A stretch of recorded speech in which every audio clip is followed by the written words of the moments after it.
Boa noite, pessoal, tudo bem?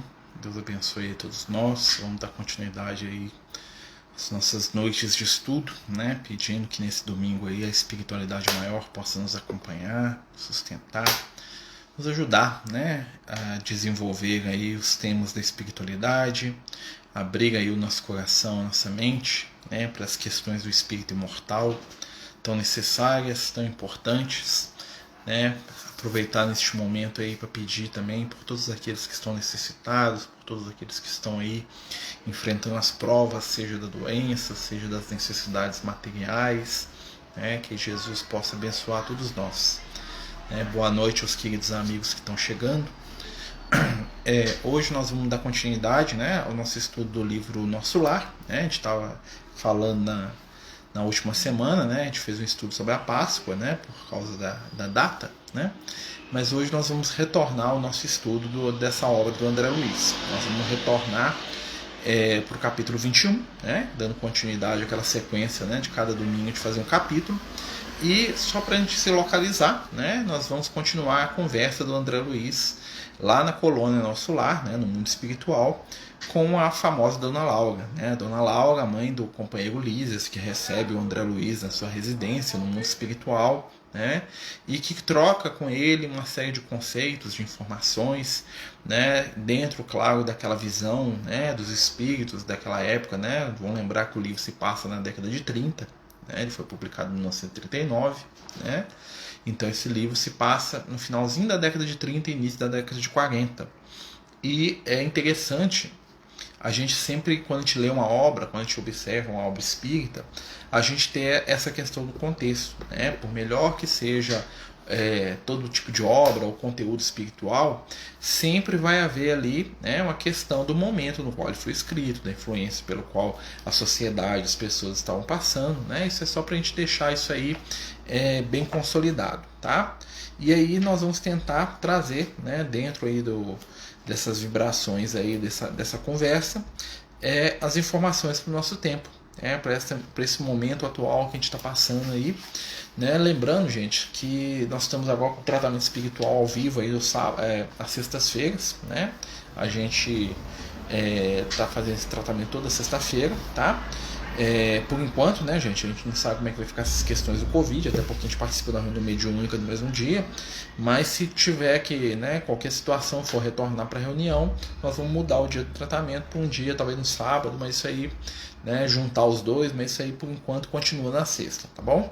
Quem quiser pedir, né, ajuda para os parentes, para as pessoas que estão precisando, né, e quiserem aproveitar o final da nossa reunião também, nós vamos fazer uma prece também pelas pessoas que estão precisando. A gente está fazendo isso, né, no culto do evangelho que a gente faz. A gente está, né, a espiritualidade tem falado muito para essa questão da oração, da prece, pelos que estão doentes, pelos que estão aí, né, acometidos aí, né, não só pelo coronavírus, mas por outras situações que nós sabemos que é um momento muito delicado que a humanidade está vivendo. Tá?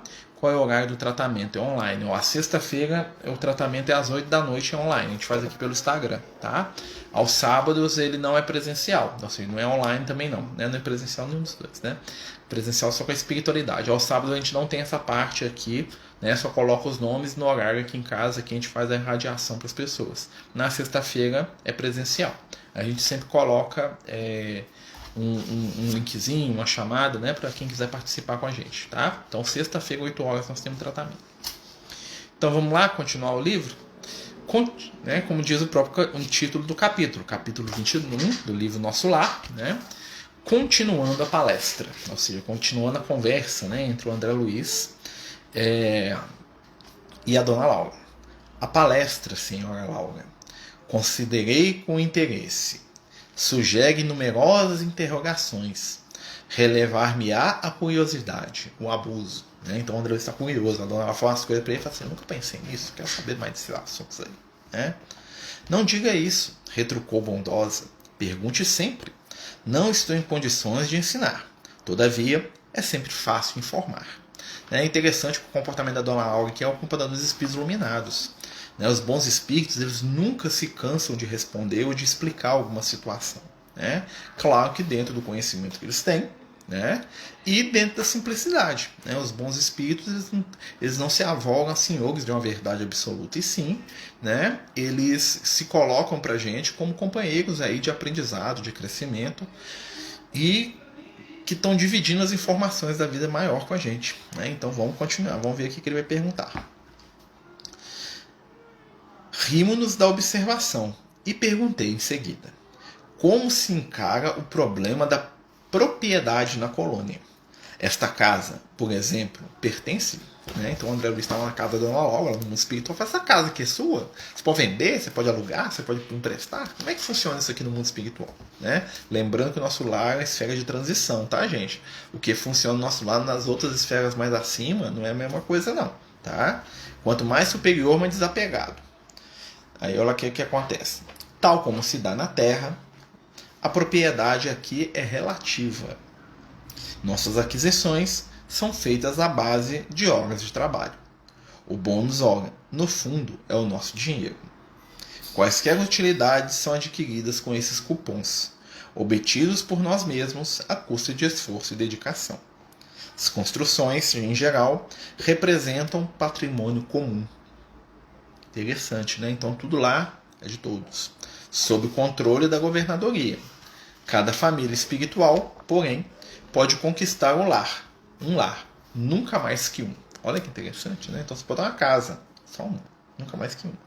Apresentando 30 mil bônus horas, o que se pode conseguir com algum tempo de serviço.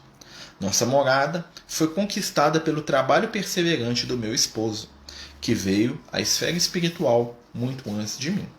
18 anos estivemos separados pelos laços físicos, mas sempre unidos pelos elos espirituais.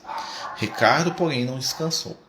Recolhido ao nosso lar, depois de certo período de extremas perturbações, compreendeu imediatamente a necessidade do esforço ativo, preparando-nos um ninho para o futuro. Quando cheguei, entreamos a habitação que ele organizara com esmero, acentuando-se a nossa aventura. Desde então, meu esposo ministrou-me conhecimentos novos. Olha que interessante. Então a Dona Laura conta, né, que no nosso lar cada família tem o direito de ter uma casa, desde que trabalhe para isso. O trabalho. A gente vai lembrar, gente, que o bônus hora ela fala que é como dinheiro, mas não é a mesma coisa, né?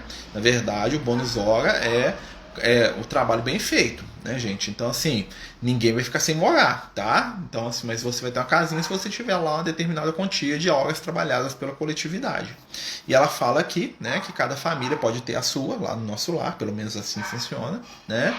E que o esposo dela, que tinha desencarnado 18 anos antes dela, né, que acordando para as realidades espirituais, depois de um momento de desequilíbrio, ele começou a trabalhar, ele começou a agir, ele começou a fazer o bem lá, né? E ele angariou a possibilidade de ter um lar para poder receber aqueles que vinham depois, né? Que é o caso dela.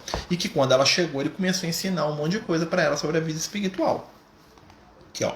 Minhas lutas na viuvez haviam sido intensas. Muito moça ainda, com os filhos tenros, tive de enfrentar serviços rudes. À custa de testemunhos difíceis, proporcionei aos rebentos da nossa união os valores educativos de que eu podia dispor, habituando-os, porém, muito cedo aos trabalhos árduos. Então ela fez, né? Ela ficou viúva muito jovem, né? Ela fala aqui, né? E ela teve que trabalhar muito e botar os meninos para trabalhar também, porque era a única coisa que ela podia fazer para poder manter o equilíbrio familiar, né? Compreendi depois que a existência laboriosa me livrara das indecisões e angústias do umbral, por colocar-me a coberto de muitas e perigosas tentações. Olha que interessante, né? Então, a Dona Laura evitou, né, de estar, né, no umbral por causa da vida dela, que foi difícil. Ela se ocupou tanto com o trabalho, com as coisas necessárias da vida, que não sobrou tempo para ela se vincular a situações que jogariam ela, né, para as zonas inferiores, né? Mas o espírito tem a vontade e necessidade de patrimônio? Fiquei em dúvida. Não, ele não tem necessidade, né? Lembrando que o nosso lar é uma colônia de transição, né? O que acontece? Eles precisam de um ambiente ali para eles poderem ficar com a família, né? Então, dentro daquela questão da transição, a espiritualidade começa a ensinar para eles, primeiro, que tudo é de todos, né?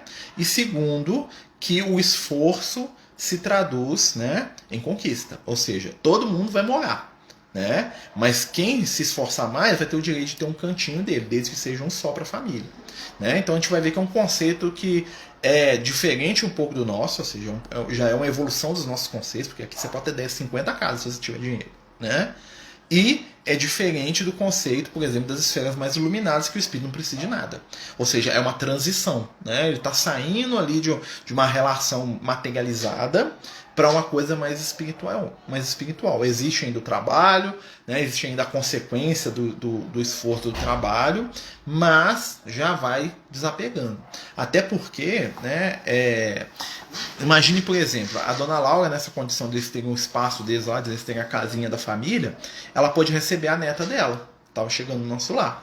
O André Luiz não tem nenhum parente lá, ou seja, ele vai ficar morando de favor até que ele tenha condição de ter, né, o ambiente. Lá não vai ter ninguém que vai morar na rua, isso com certeza, né? Então, assim, é uma transição, né, das relações sociais que acontece no mundo espiritual. Ali no nosso lar, pelo menos, tá, gente? Chega um ponto que os espíritos não precisam disso, não, né? A gente já teve a oportunidade de estar conversando com alguns companheiros espirituais que eles não precisam morar, nem comer, nem beber, né? A vida deles é uma ação e uma atividade incessante. Eles vão de um lugar para o outro sempre agindo, né? Mas isso aí varia de nível em nível evolutivo. Mas a dona Laura aqui, né, só para a gente puxar um pouquinho, ela fala que a vida difícil que ela teve facilitou a evolução espiritual dela. Por quê? Porque, olha aqui, ó, o que ela fala aqui? Ó, compreendi depois que a existência laboriosa me livrara das indecisões e angústias do umbral, por colocar-me a coberto de muitas e perigosas tentações, né? Muitas vezes facilidade é um problema. O suor do corpo ou a preocupação justa no campo das atividades honestas constituem valiosos recursos para a elevação e defesa da alma. Reencontrar Ricardo, tecer novo ninho de afetos, representava o céu para mim. Durante anos consecutivos, vivemos a vida de perene ventura, trabalhando por nossa evolução, unindo-nos cada vez mais e cooperando no progresso afetivo dos que nos são afins. Ou seja, ele preparou, eles se receberam, e lá do nosso lar, além de trabalhar, de aprender, de crescer, eles colaboraram com aqueles que eram mais próximos deles. Eles ficavam cuidando da família, né? Os espíritos que nos amam cuidam da gente quando eles estão em estado de equilíbrio, né? E isso é justo. Só que, ao mesmo tempo que eles estão cuidando da família, estavam sempre dispostos a ajudar aqueles que precisavam também.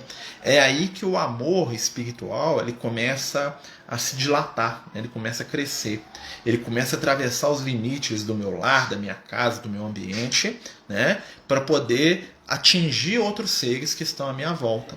E aí esse amor se consolida, esse amor nos ensina, né? Então, assim, a facilidade, muitas vezes, para um espírito jovem, para um espírito desequilibrado, para um espírito imaturo, é uma grande tentação.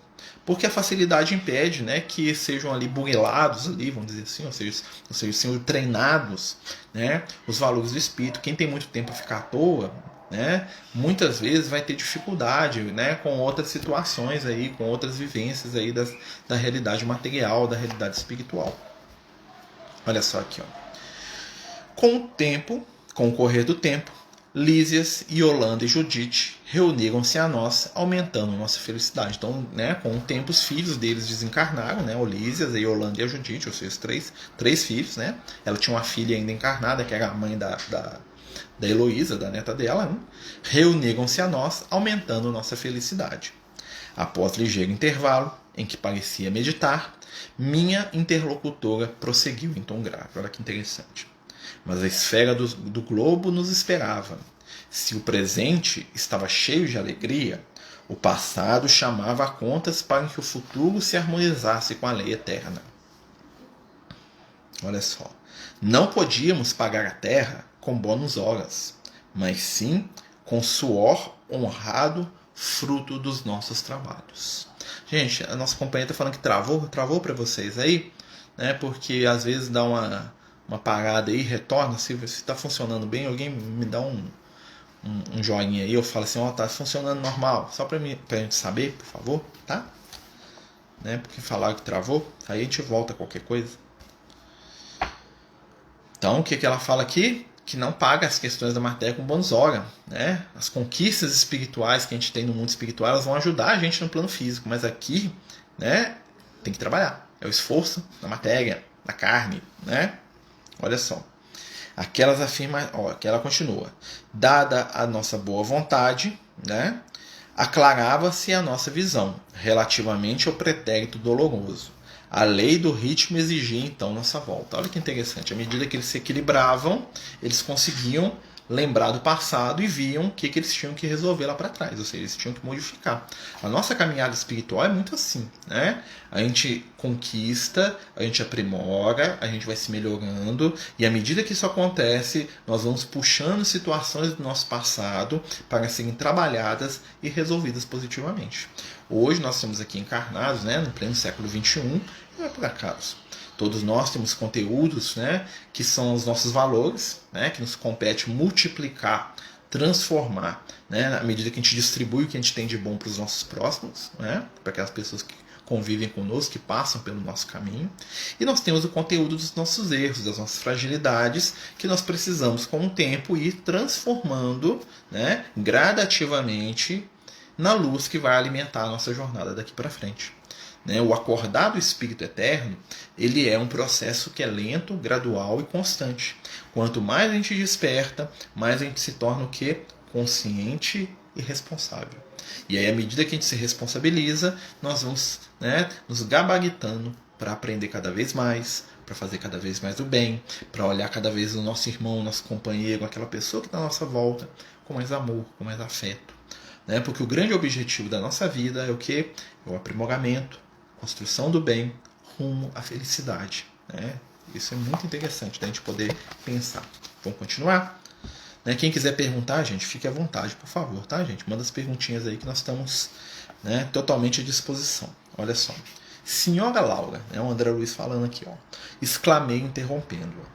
Permita-me, por obséquio, uma parte. Bem, a linguagem da década de 40, né?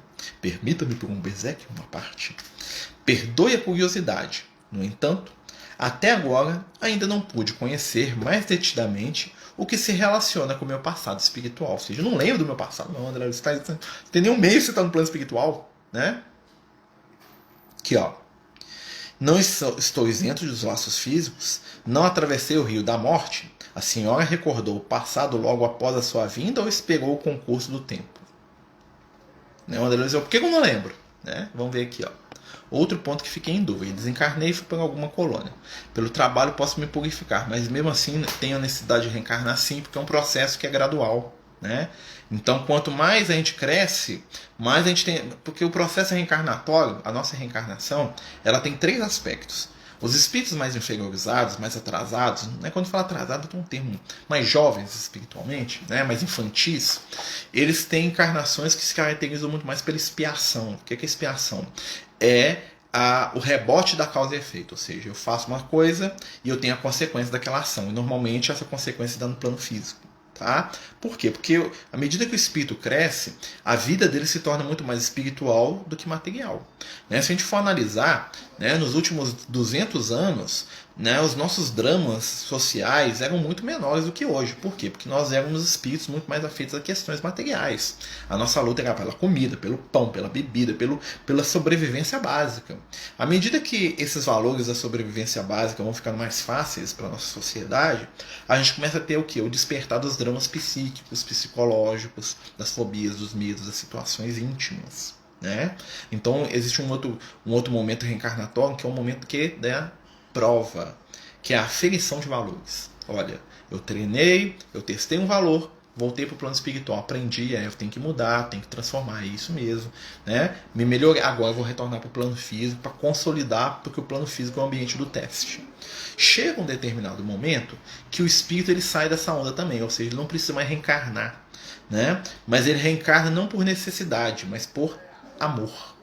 Ou seja, grandes entidades iluminadas descem ao plano físico, em missão, encarnações exclusivamente missionárias, onde aquele espírito ele está ali para cumprir uma função específica em benefício de todos, não mais dele. No nosso caso atual, se a gente for analisar a humanidade, a maioria de nós são espíritos que têm um pouquinho de expiação, um pouquinho de prova e alguma missão. Espíritos mais primitivos vão ser caracterizados por reencarnações de prova e de expiação.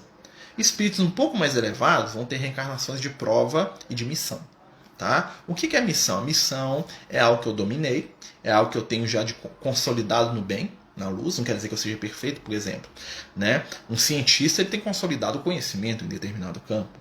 Ele traz dentro de si, né, valores conquistados aí, né, nas suas vidas passadas em determinado campo da ciência, e quando ele está encarnado ele pode ser um missionário naquela área, ele vai atender, né, algo que vai ser em benefício de todos. Entretanto, ao mesmo tempo que ele pode ser missionário num ponto, mas ele pode estar em prova em outro, ele pode ter uma prova familiar muito grande, um teste, né, com a convivência familiar, e ele pode ter uma expiação.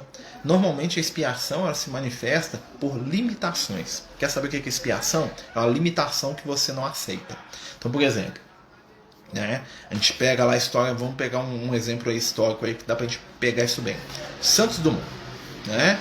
O Santos Dumont, ele é um espírito que ele tinha as três coisas. Ele é um espírito missionário, em prova e em expiação.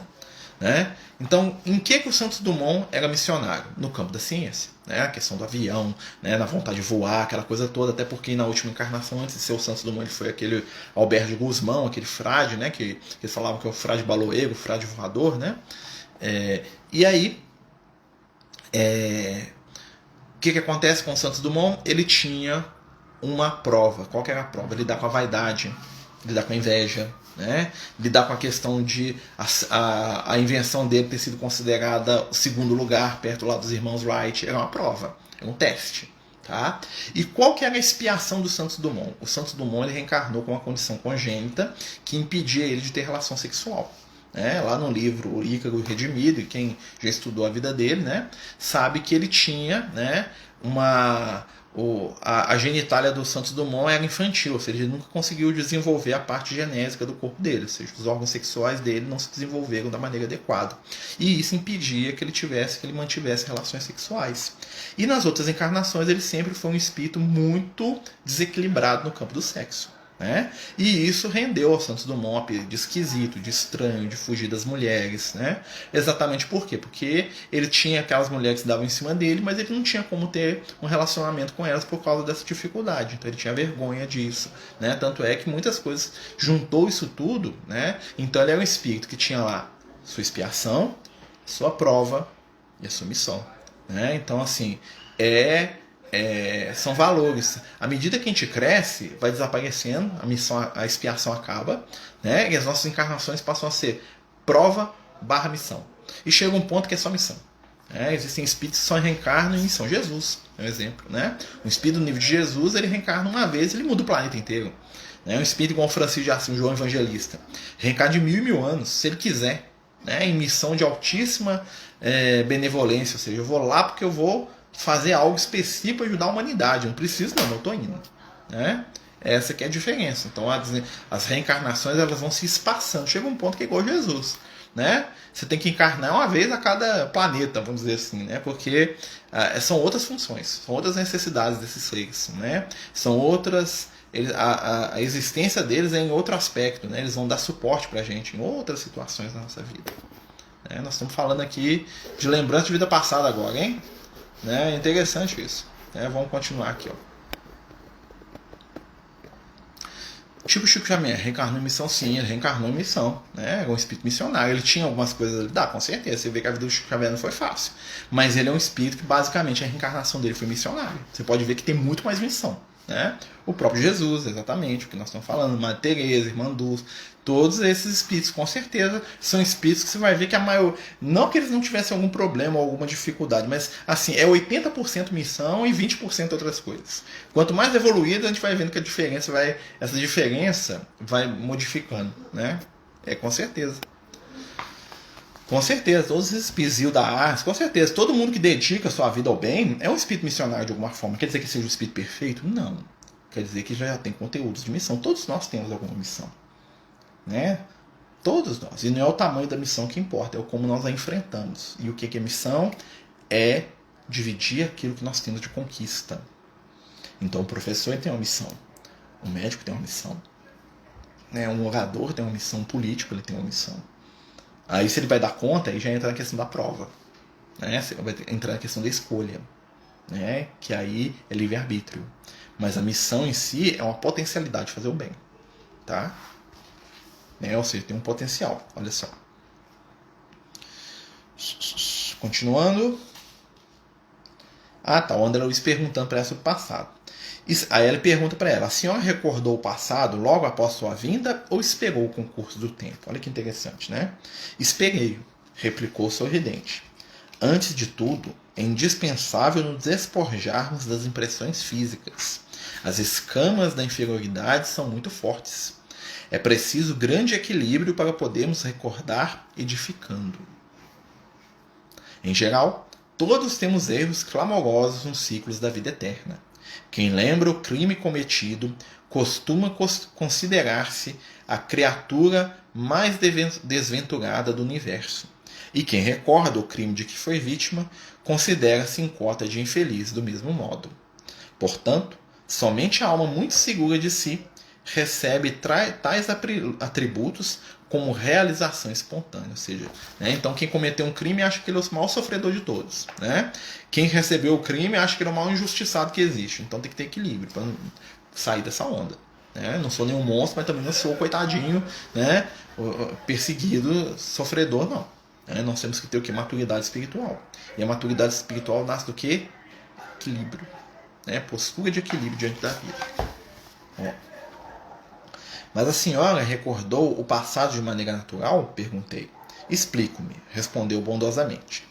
Quando se me aclarou a visão interior, as lembranças vagas me causavam perturbações de vulto. Coincidiu que meu marido compartilhava do mesmo estado da alma. Resolvemos ambos consultar o assistente Longbardo. A esse amigo, depois de minucioso exame das nossas impressões, nos encaminhou aos magnetizadores do Ministério do Esclarecimento. Olha que interessante, né? Eles começaram a ter uma lembrança vaga do passado, ela e o marido. E aquilo começou a meio que perturbar eles. Que negócio é esse? O que é isso que nós estamos lembrando aqui? Né? Uma coisa vaga, olha só. E aí eles foram procurar ajuda, né? E aí um companheiro levou eles até o Ministério do Esclarecimento. A função do Ministério, né? Esclarecer, né? Recebidos com carinho, tivemos acesso em primeiro lugar à seção de arquivo, onde todos nós temos anotações particulares. Aconselharam-nos técnicos daquele ministério ler nossas memórias durante 2 anos, sem prejuízo da nossa tarefa de auxílio, abrangendo o período de 3 séculos, ou seja, né, antes deles lembrarem, eles foram numa região do nosso lar, onde tinha um arquivo, e nesse arquivo tinha informação espiritual de 3 séculos de existência deles, ou seja, encarnações de 3 séculos para trás. Antes deles lembrarem, foram ler. Mas por que tem no nosso lar? Tem informação de todo mundo no nosso lar? Não. No nosso lar tem informação dos espíritos que são afeitos do nosso lar. Ou seja, como eles são espíritos vinculados ali, os registros deles estavam lá, escritos, eles vão ler. Ou seja, eles vão lembrar, eles leram como quem lê um livro. Olha, fez isso, aconteceu aquilo. Nossa, é assim, né? Mas não é uma lembrança clara. Depois de ler e continuar trabalhando, olha que interessante, né? Continuar trabalhando, né?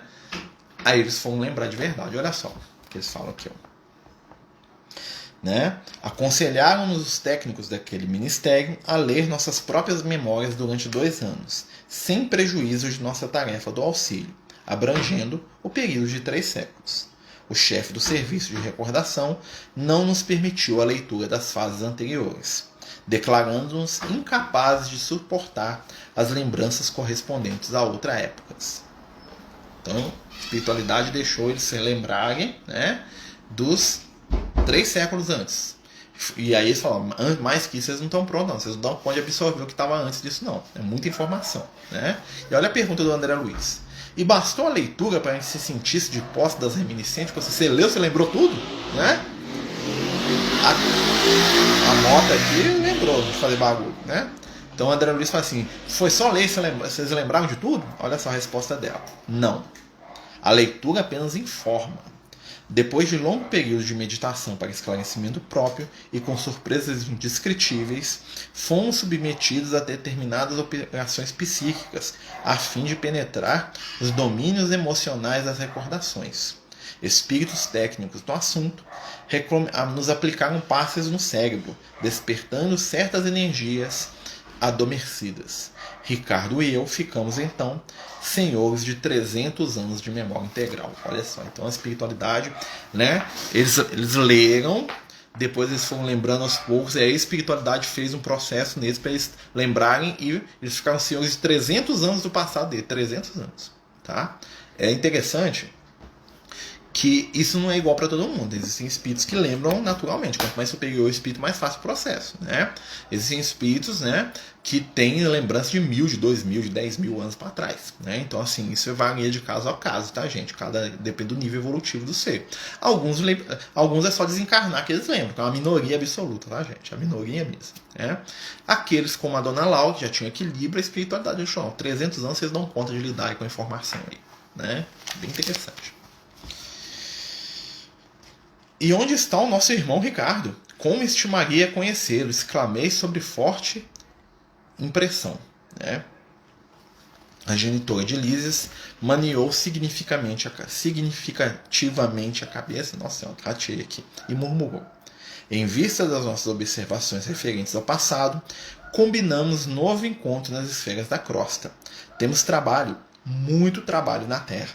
Desse modo, Ricardo partiu há 3 anos. Ou seja, o Ricardo estava encarnado, era um menininho de 3 anos de idade. Né? Né?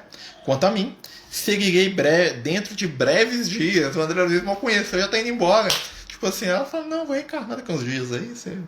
Foi bom te conhecer, viu, André? Te contei aqui, trocamos ideias, mas eu tô cascando cerrado. Como diria aqui em Minas. Né? Aguardo apenas a chegada da Teresa para deixá-la junto aos nossos. Então o que estava acontecendo? A Dona Laura estava esperando a filha dela desencarnar, né, para receber a filha, organizar a situação toda, porque ela já estava indo reencarnar. O marido dela já tinha encarnado e depois ia ela também. E de olhar vago, como se a mente estivesse muito longe, ao lado da filha ainda retida na terra, a senhora Laura acentuou: a mãe de Heloísa não tardará. A passagem dela pelo umbral será somente de algumas horas, em vista dos seus sacrifícios profundos desde a infância. Pelo muito que sofreu, não precisará de tratamentos na regeneração.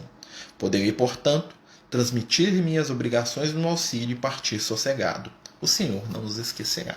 Interessante, né? Então ela fala que a passagem dela pelo umbral seria de algumas horas. O que isso quer dizer? Muita gente acha assim, que ela vai cair naquele pântano lá quando ela ficava lá as horas perdida. Não é assim não, gente. Quando eles falam de passagem no umbral de algumas horas, quer dizer que a perturbação espiritual dela, tipo assim, desencarnei onde eu tô, o que está acontecendo comigo, né? Às vezes a pessoa fica lá na casa, ali no ambiente, com a espiritualidade cuidando, aquela coisa toda, vai ser só de algumas horas, tá? Então assim, não quer dizer, né? Passagem pelo umbral, pessoal, não criem isso na mente, tá, gente? Passagem pelo umbral não quer dizer que o cara ficou lá na mesma zona do André Luiz, não. Aquilo lá é outra coisa, tá bom? Aquilo aí é para espíritos que estão presos ali há anos, né? Ninguém fica 2 dias, 3 dias naquela região e sai, não, tá? O umbral é aquela situação mesmo de, né, de movimento entre as vidas ali. O da filha dela seria algumas horas. Em algumas horas ela já estaria pronta para ir para o nosso lar, tá? Para deixar a esfera física. Então vamos lá. Quando estamos encarnados, a memória se constrói de acordo com as coisas mais significativas e todo o resto vai pelo inconsciente. Pelo que entendi, a memória integral é tudo que estava no inconsciente. Sim, no mundo espiritual, os espíritos têm acesso a um nível de memória que nós aqui não damos conta de processar. O nosso cérebro humano, né, ele precisa recorrer a esse apaga e guarda só o que precisa, né? Nós fazemos isso o tempo todo, nós somos, né, por falta de espaço, nós não temos capacidade neurológica para poder guardar, né, tudo que acontece com a gente, vai para o inconsciente, né? No mundo espiritual já é diferente, a nossa capacidade de memória já é outro nível, né? Até a nossa capacidade de processar informação no mundo espiritual deve ser diferente. É uma coisa que eu sempre fico curioso para saber como é que pensa um espírito desencarnado, superior. A mente dele, né, como diz alguns companheiros, é praticamente alienígena para nós. Né? A forma de um raciocínio do espírito desse é em outro nível. Tá? Então, assim, eles lembram de tudo, e lembram e conseguem reviver aquilo. Né? Então, assim, com detalhes totais. Né? Então, 300 anos de memória é muita coisa. Muita coisa. Né? Ricardo e Dona Laura sempre foram uma ex-mulher, não dá para saber. Não dá para saber. Isso aí ela não fala, né? Dá-se a entender que eles estão juntos, mas o amor, gente, não se manifesta só de um marido e mulher, né? Eles podem ter sido irmãos, podem ter sido pai e filha, mãe e filho, podem ter sido amigos, podem ter sido companheiros. Tem várias formas de a gente caminhar junto com os espíritos que a gente ama, tá? O casal, pelo que dá a entender, eles vão se casar de novo. né? Dá a entender isso, né? Mas depende da necessidade espiritual dos dois. Eles poderiam ter vindo como irmãos, tranquilamente. Depende do que eles precisam de realizar. Tá? O amor, ele não se traduz apenas na comunhão física. A comunhão física é apenas uma das manifestações do amor, né? Então, às vezes, aquele espírito que hoje é meu irmão foi minha mãe, meu pai, meu marido, minha mulher na outra vida, né? Às vezes a minha companheira de hoje foi minha filha, vai ser minha irmã, vai ser... Isso não importa, o que importa é o amor. Lembra sempre daquilo que os espíritos falam pra gente: a forma é nada, a essência é tudo. Claro que hoje, né, eu tô com a minha irmã. Se eu tivesse uma irmã, não tem encarnada, não tem, né? E ela não é mais minha mulher. Eu tô com a minha filha não é mais minha mulher. Então a minha relação com a minha filha não tem que ser de homem e mulher, né? E muitas vezes isso acontece até pra gente aprender a amar de outra forma, né? Então, às vezes, por exemplo, um marido que é muito apegado com a esposa, ou uma esposa que é muito agarrada com o marido, eles vêm como pai e filho, como mãe e filha, pra poder trabalhar esse amor de um outro jeito. Porque aí eu vou ter que ver minha filha sair pra namorar com outra, eu vou ter que... não queria, mas... né? Aquilo vai me treinar a aceitação, entendeu? Né? Por isso que tem pai que abusa de filha, tem mãe que abusa de filho, né? E vice-versa, né? São espíritos que essa fronteira aí das relações familiares está desequilibrada, né? Tem mães que olham para o filho e têm ciúme do filho como se fosse o marido delas. Tem homens que olham para a filha, né? E veem nelas a esposa, né? E não a filha, né? Ou então o objeto de desejo deles. É um desequilíbrio que necessita de tratamento, né? Mas tem causas radicadas no passado espiritual. É um passado espiritual de quê? De possessão, de violência. E aí vem outra situação exatamente para essa barreira de ser pai e filho, né? Poder modificar a relação, né? É um amor que se reequilibra, né? Ou seja, eu posso amar a minha companheira, ela sendo minha amiga, minha irmã, minha filha, né? E dividir ela com um outro companheiro que também é do nosso ciclo de afetividade. Ela vai casar e eu vou ficar aqui olhando, meu filho, minha filha, isso, né? Colunas espirituais dos outros estados do Brasil semelhantes ao nosso lar em relação à sua estrutura de governança e também sua ambientação são basicamente semelhantes. Muda algumas coisas, né? O próprio André Luiz fala, né, no livro, né? Mas as colônias de transição, ou seja, que estão no mesmo nível, são basicamente iguais, tá? Assim, estruturalmente, tá? Mas, por exemplo, lá na outra colônia tinha um nome lá de departamento, eles mudaram para ministério, né? É basicamente isso, né? Ou seja, um lugar de transição, onde os espíritos vão sair da matéria densa e começar a aprender valores da matéria mais sutil, né? Ou seja, transição, né? Onde que o governo se dá por mérito, ou seja, os espíritos que mais amam, que mais sabem, são os líderes naturais, né? Então, no Ministério da Regeneração, quem que é o líder? É o espírito que trabalha mais na regeneração. No Ministério do Auxílio, aquele que auxilia mais. No Ministério da Elevação Divina, é o mais elevado, né? Vai ter lá um estudo sobre o mundo espiritual. Quem que vai fazer o estudo? É o espírito que conhece mais aquele assunto. Então, as relações hierárquicas, vamos dizer assim, se dão a partir do quê? Das conquistas espirituais de cada um. Então, o líder é naturalmente o mais evoluído, o mais equilibrado, né? Mas não é uma liderança dominadora, é uma liderança mesmo que ensina para que aquele outro tome o lugar dele um dia, né? É uma coisa que não tem apego, né? Porque não tem relação de poder, tem relação de ensinar, né? E de aprendizado. Não é uma relação de poder, né? É uma relação de troca de conhecimento. Penso que ao chegar no mundo espiritual, todo medo da morte da matéria acaba. Eu percebi o quanto maravilhosa a vida na colônia, ou seja, essa preocupação lá não se cogita, né? Olha, para o espírito equilibrado, sim, né? Para o espírito desequilibrado, ele continua com medo da morte porque ele não entende que morreu.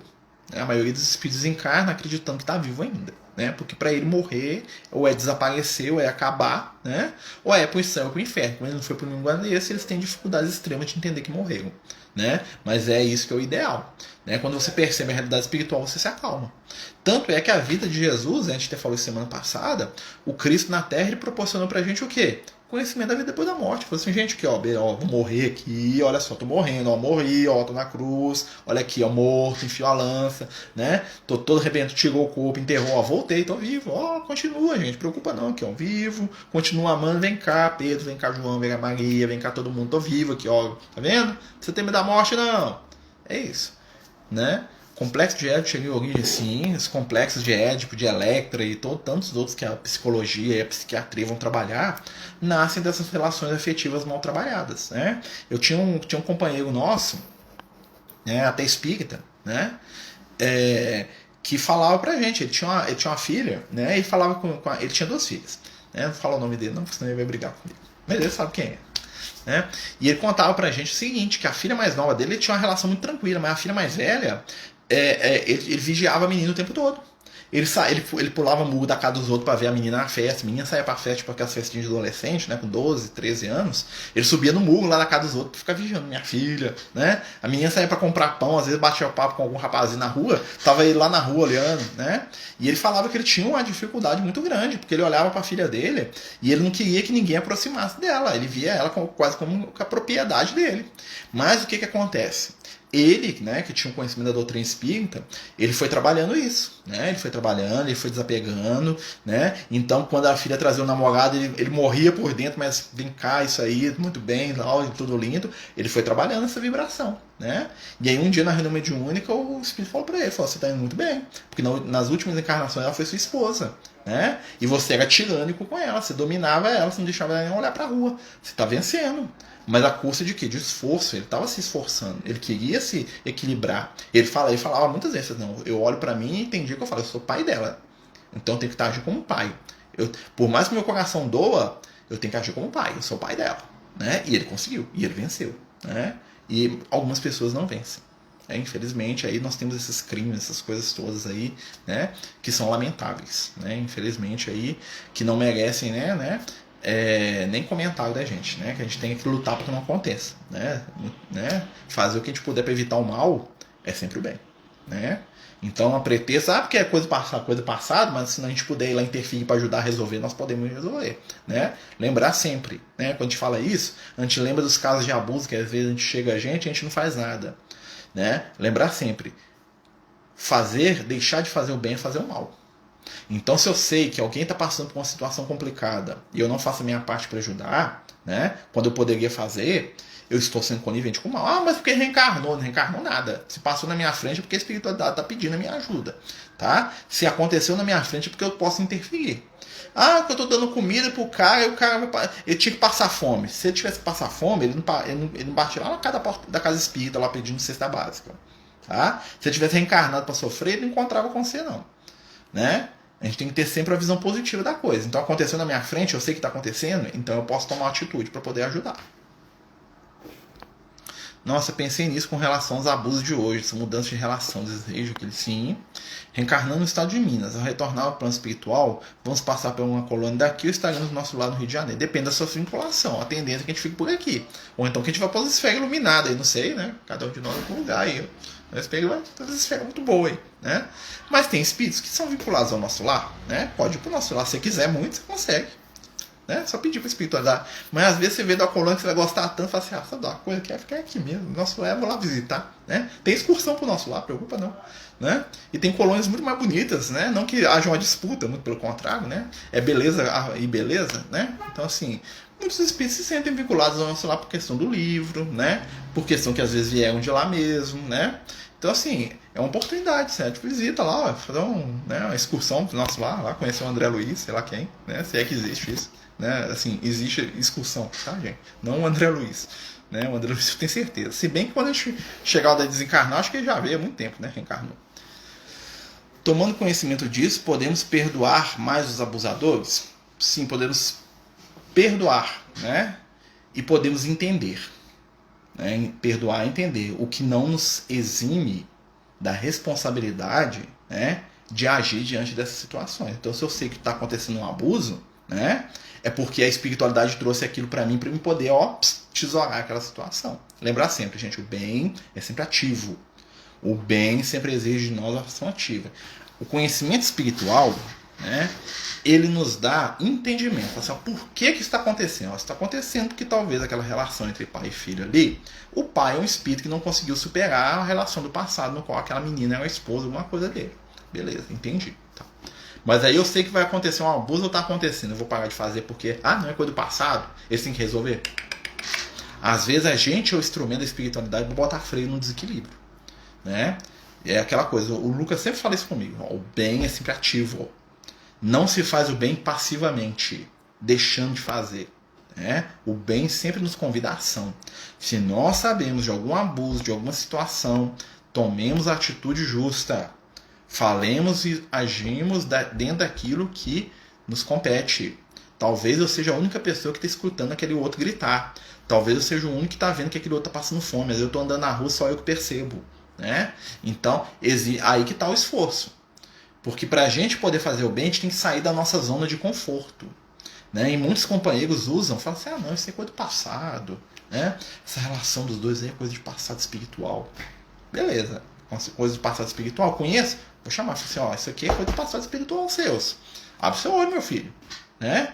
Seu filho não é seu filho é seu marido, mas não. Eu conheço muitos casos assim, né? De mulheres que o filho não pode.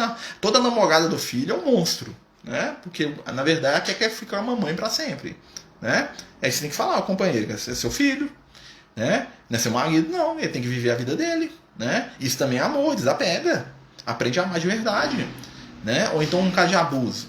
A gente vai falar, fala assim, ó, tá acontecendo isso e isso e isso. Fulano tá abusando. Ah, mas isso é porque é kármico, não é kármico não. Pode até ser, né? Mas o kármico pode ser impedido. O bem pode cobrir o pecado, multidão do pecado. Ou seja, se a gente pode impedir o mal de acontecer, impeça, na hora. O mal que não pode ser impedido é aquele que ninguém descobre. E uma hora ele vai ser descoberto. E na hora que ele for descoberto, nós temos que gritar aos 7 ventos. Claro que com compreensão, né? Não usando as ferramentas do mal, mas nós temos que ser ativos no bem. Né? Tem que, né, denunciar mesmo. Né? A Meg do Chico fez várias discussões. A Mag, se não me engano, foi até Saturno. Nossa senhora, essa é a Carta de uma Morta da mãe do Chico Xavier. Né? Um livro polêmico. Nossa senhora, né? Esse aí que ela tá falando é um livro que o Chico escreveu da mãe dele, a Maria João de Deus. Né? Que ela relata que ela foi em Marte, que ela foi em Júpiter, em Saturno. Assim, é uma coisa muito complicada. Vou explicar por quê. Né? É um livro que vem do Chico, ou seja, ele traz uma credibilidade, mas eu acho que a interpretação do que o Espírito fala, o que o Chico entendeu, já tem um trem ali diferente. Eu não sei, eu acho que é um livro que a gente tem que deixar ali meio que na geladeira, tá? É muito interessante ler, eu já li, tá?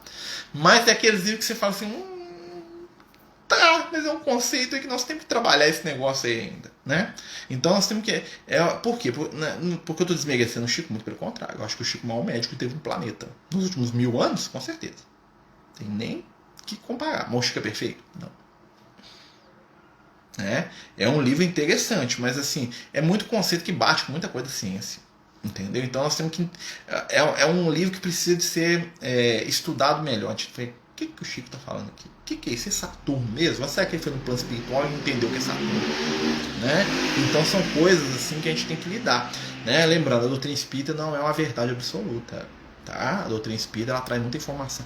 Como a gente está falando, zonas de transição. Né? O que é o Nosso Lar do André Luiz? Imagina o seguinte, nós temos esse livro aqui hoje, Nosso Lar. Imagina o Nosso Lar escrito no século XXI. Ele tem uma quantidade de conteúdo, né, que não teria o livro que foi escrito na década de 40, na década de 30. Né? Até porque tem muita coisa da década de que hoje nós damos conta de entender que na época do André Luiz, se ele escrevesse no livro, o povo ia endoidar com ele, ia organizar, não ia absorver. Então existe sempre essa questão da gente poder estar sempre estudando, buscando fonte de informação, né? Aprendendo junto, né? Sem ter aquele pensamento, às vezes, vamos dizer assim, bitolado, né? De que isso aqui é 100% a verdade absoluta. Tá? Isso aqui, dentro do contexto, é o que ele percebeu. Vamos aprofundar? Né? Ou seja, o Nosso Lado do André Luiz, ele conta tudo que tem no nosso lado. Ele está jogando ali, ele está trazendo uma informação básica pra gente. Né? Então o André Luiz não fala como é que funcionam os equipamentos, qual que é a força motriz, o que funciona, o que faz o aeróbus voar, como é que funciona os espíritos. Ele não fala como é que, ele não entra muito nisso. Ele dá uma visão superficial e as coisas vão se desenvolvendo aos poucos. Todo conhecimento espiritual, né, quando a gente vai aprendendo, ele é gradativo. Ou seja, nós amadurecemos e nós temos mais conhecimento, muito parecido com a questão da memória espiritual. À medida que eles foram crescendo, né, que eles foram se desenvolvendo espiritualmente, eles começaram a mergulhar no passado deles. Né? Então aquilo ali, conhecimento espiritual é gradativo.